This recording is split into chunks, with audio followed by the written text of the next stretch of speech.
Nag-order nga pala ako ng power supply para ito sa gaming rig ko. Ito nga pala yung MWE 750 bronze version 2 ng Cooler Master. 80 plus bronze certified na din siya. Galing ako sa 600 watts na power supply ng Thermaltake.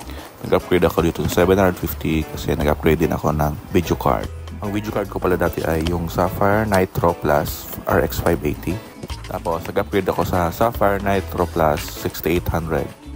Yes, Sapphire pala yung napili ko kasi subok na at siguradong tumatagal. Kasi yung RX 580 ko ay inabot ng 7 years bago ako mag-upgrade. Gusto din palang umorder ng ganitong PSU na Cooler Master. Ilagay ko po yung link sa baba.